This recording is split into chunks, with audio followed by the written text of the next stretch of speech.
Guidelines to Patient-Centered Care, page number 43.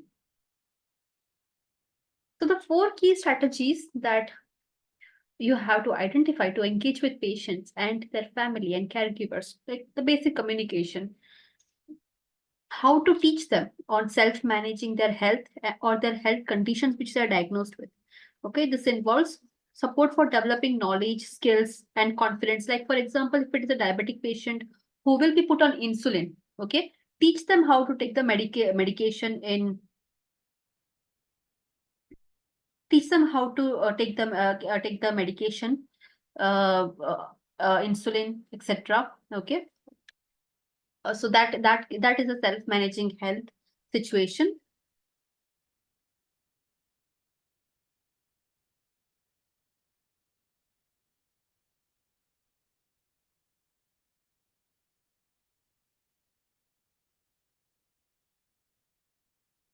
Managing one's own health, self-care, caring for specific health condition, recovering from an episode of ill health. Okay, so these all are self-managing techniques that you have to teach the patient and also their caregivers. Okay, if the patient cannot do it on their own.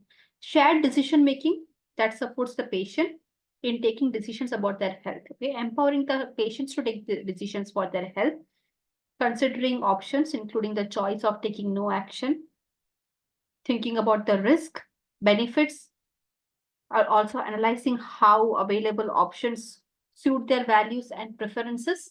Okay, so that is shared decision making. Then peer-to-peer actions, like for example, cancer patients suffering from the same type of cancer. Okay, engaging them with other cancer patients who are going through the same stages of cancer. Okay, so they can share their own griefs. Okay, that others cannot understand. Maybe only a patient can understand what the other patient is going through. Okay, so like that, peer-to-peer actions you can take. Okay, you can nudge them towards a direction.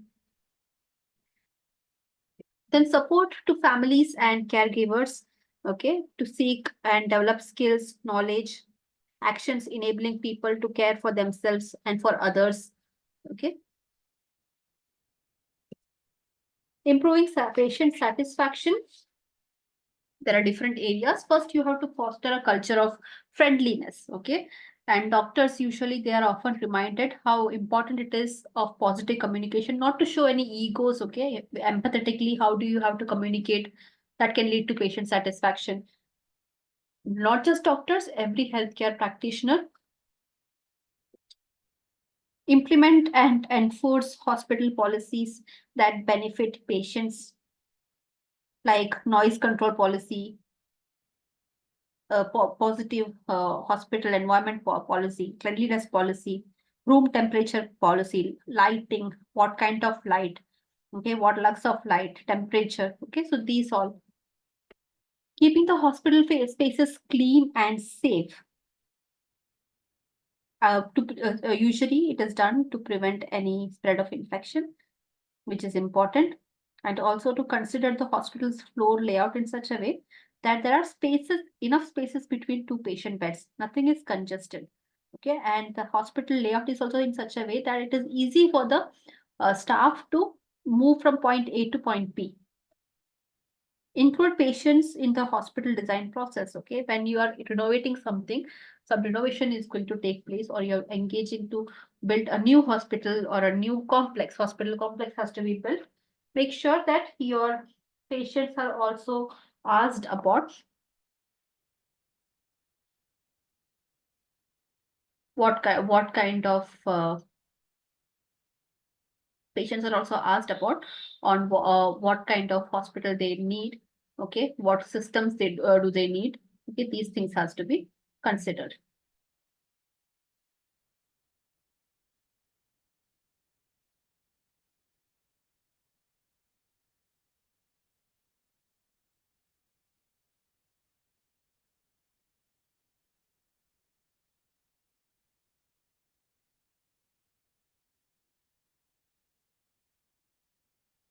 Then international patient safety goals. Yesterday we have done the same topic in hospital administration classes.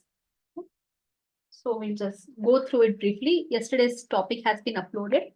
in infection control playlist as well as in hospital administration playlist. You can check that. So international patient safety goals. So first goal is to identify the patients correctly. Use at least two identifiers. Call the full name. Okay. Use the inpatient record number, diagnosis, date of admission. Okay, these numbers has to be, these information has to be cross-checked before you give any invasive procedures with any medication. Okay, whenever you tend to the patient, identify them properly. Don't remember the patient based on bed number, room number, etc. So improving effective communication, especially when the duty changes. Okay, you are passing on the patient to the next shift. Reporting critical results. Okay, handover communication. It has to be very accurate, timely, complete. Okay, don't give vague transfers. It has to be understood properly by the recipient, whoever is receiving, so that you can reduce the errors. Okay.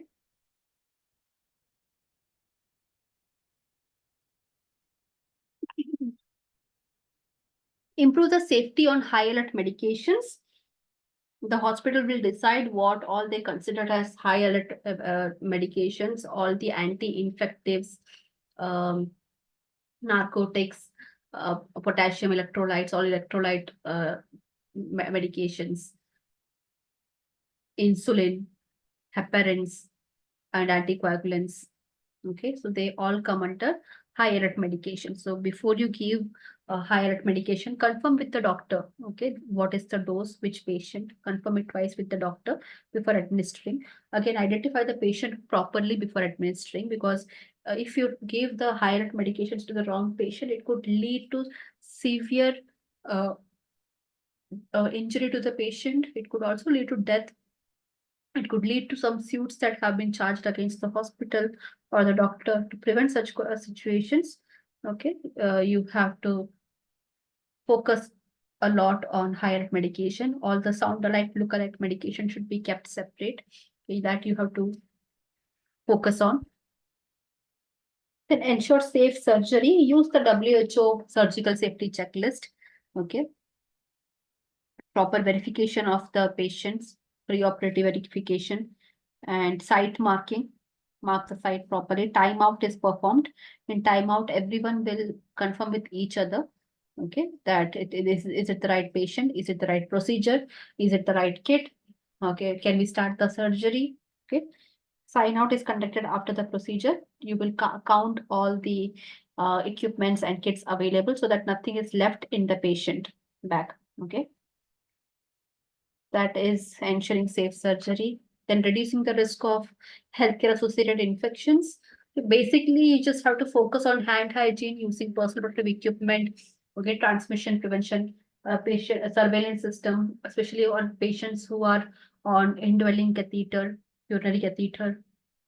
Central line has been put on a patient, patients put on ventilation, okay, for all these patients and all the patients who are in high risk departments already. Okay, you have to keep an eye out for that to find out any signs and symptoms of healthcare associated infection and catch that immediately before it worsens.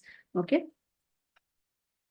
Then reduce the risk of patient harms resulting from falls. Identify the patients who are at the risk of falls first of all. Okay, patients suffering from vertigo, senior citizens, pediatric patients, patients who are delirious, undergoing delirium, convulsions, seizures. Okay, patients who are just waking up from anesthesia or sedation, patients who are blind or eye surgery has been done, ear surgery has been done because they lose their gait. Okay, so all these patients should be on high alert. You have to put a yellow wristband on the patient, which is a fall alert wristband. Okay, use signages if the floor is wet or work is going on. Use signages of wet floor so you can prevent falls. Use side rails for at-risk patients. Okay, always put on the side rails for at-risk patient and all pediatric patients. So these techniques you can follow. Then coming to the spectrum of services. First is admission to the hospital. Hospital should have a process of admitting inpatients and also for registering outpatients. Patients' needs for preventive, palliative, curative, and rehabilitative services should be prioritized. based on the patient's time of admission. Education and orientation of the patient whenever they are introduced into the ward, where the toilets are, where the pantry is. Okay, this has to be given. Continuity of care. Even if the patient is being referred to another medical facility, patient care should be continuous. Okay, you have to hand over all the critical details of the patient. Medical record of the patient has to be handed over. And even if the duty changes and new staffs are entering, okay, again, handover has to be done effectively. Information transfer. Patient's information should be transferred to anyone, any healthcare practitioner who is working on the patient, okay, who is in charge of the patient. Even if the specialist change, or even if the patient has been moved from one ward to another ward, information transfer has to be done. Discharge, referral, and follow-up. There is a process of discharge. Discharge summary has to be created. Medical coding has to be done. Okay, referring the patients. Refer can be upper level or lower level referral based on what type of care the patient requires. Okay, usually the referrals are done to a higher level facilities. Okay, from primary to secondary to tertiary. Rarely it is done from towards lower level facility. Usually when the patient does not require extensive services anymore, and at primary care the patient can continue the follow-up, and only in that cases lower level referrals are done. Follow-up dates has to be mentioned. Follow-up duration should be mentioned to the patient during service or discharge. Discharge summary and medical record should be prepared for all inpatient at the time of discharge. Do not delay this. And a copy of discharge summary should be given to the patients while they go. Transfer of patient should be transferred to other organizations based on their status, the need to meet their continuing care needs, ability of receiving organization to meet patients' needs. Then transportation. Hospitals' transportation services should comply with relevant laws and regulations, meet requirements for quality and safe transport. So these are the spectrum of services. Patients' rights and consent. There are 11 rights for the patients. Support patients' dignity, respect the patient's personal values and belief systems, respond to the request for spiritual and religious observance before surgery or during death. Okay. Right to privacy and confidentiality of care. Information should be respected. Do not discuss the patient's confidential information out in public. Protect patients' possessions from theft or loss. During surgery, if they have handed over certain jewelries and all, it has to be protected until you hand it over to a relative. Patient is protected from physical assault. The patient is informed about all aspects of their medical care and treatment. Don't hide from the patient about their condition or what treatment options they have. Participate in the care and treatment decisions of the patients. Inform the patients and families about their rights and responsibilities to refuse or discontinue treatment even. Okay, withhold resuscitation services or even forego withdrawal of life-sustaining treatments. Okay. So patients have the rights for this, and if the patient is in comatose situation or brain dead situation, the family will have the right to refuse or discontinue treatment.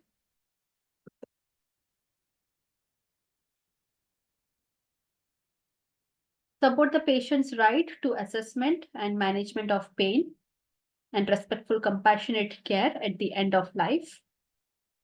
Inform the patients and families about its process to receive and to act on complaints, conflicts, differences of opinion, and to right to participate in these positions. These are grievance redressal. 11th point is usually grievance redressal or Consumer Protection Act area, okay, where if patients are not able to find peace with the services that hospital has produced or provided, they have the right to complain it against the consumer court. Then general consent. It's only obtained for the first time when the patient is admitted. Okay, when the patient is admitted as an outpatient or inpatient, and it has its limitations and scope. Okay, for example, you go to a hospital to get an X-ray done. Okay, so you going to the hospital, sitting there with an X-ray application itself is a consent. You don't require a specific other consent. Your presence in front of the X-ray department itself is a consent that you want to do this service done. Okay, so that is general consent. It is only taken once when you register as an outpatient or an inpatient. Okay. So it can be obtained by a trained staff in a manner that or language the patient can understand. But informed consent, it is obtained before surgery, anesthesia, or any procedures that require sedation, or in any procedure where blood or blood products are going to be used. Okay, and any high risk treatments, okay, that will be done. For before doing all this, informed consent has to be taken, and it is taken in the language which the patient can understand. And if the patient is specially able in whatever manner the patient understands, informed consent is taken.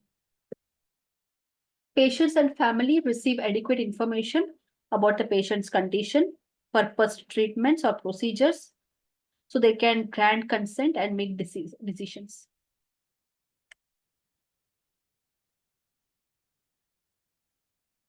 Then you have the patient and family education. So hospital provides education that supports the patient and family participation in care decisions and care processes.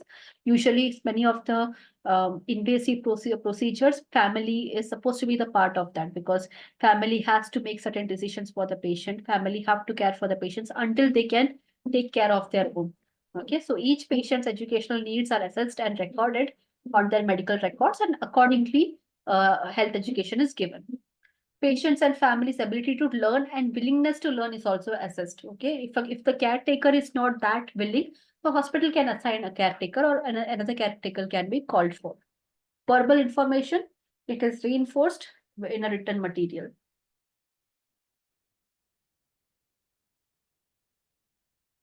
And educational methods, it depends.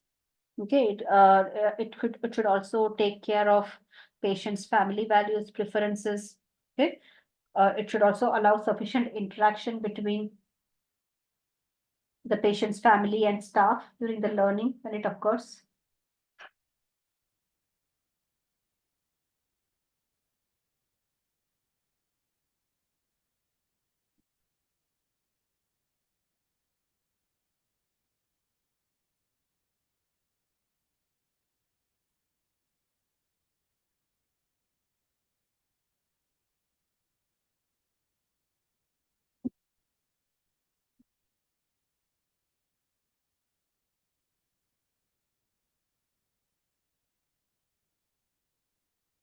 Then quality standards for nutrition therapy. Prior to the patient who is being fed, all the inpatients have orders in their food about their food in the medical records. So check that food orders and then give the patient whatever feeds they require. Okay. The order is based on the patient's nutritional status and needs, which is assessed by a clinician as well as a dietitian. Distribution of the food is done in a timely manner, and special requests are also made, like for certain religious requests that they don't want non-vegetarian, or they don't want garlic, onion, something like that. When families provide food, they are educated about the patient's diet limitations so that they can follow the principal guidelines.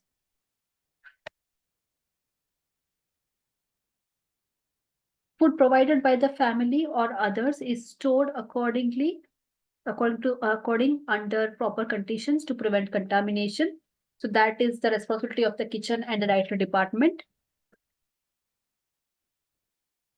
Quality standards for pain management. Identifying patients with pain during initial assessment, pain scale reading is done. Okay, providing information to the patient about pain. What type of pain is it? Is it because of swelling or because of constriction, vasoconstriction or vasodilation? Okay, so based on that, hot and cold applications can be used. Providing management of pain, either clinical or thermal management. Communicating with and educating the patients and family about pain symptom management. Okay, in context of their personal and cultural religious beliefs. Educating the healthcare workers about different scopes of pain management. Quality standards for end-of-life care. You have to make sure when the patient, a dying patient, or in a palliative care ward or palliative care hospital, okay, you are optimizing the patient's comfort and dignity. Ensure that the symptoms will be assessed and appropriately managed. Ensure that terminally ill patients will be treated with dignity and respect. Assess the patients as frequently as necessary to identify the symptoms of death. Plan preventive and therapeutic approaches to manage symptoms. Educate patients and staff about managing symptoms.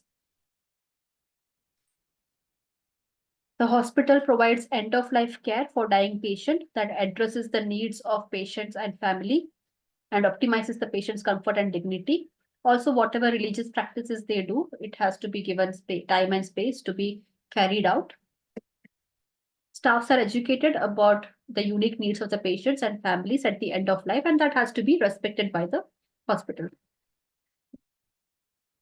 So that's about clinical management, quality standards in clinical management.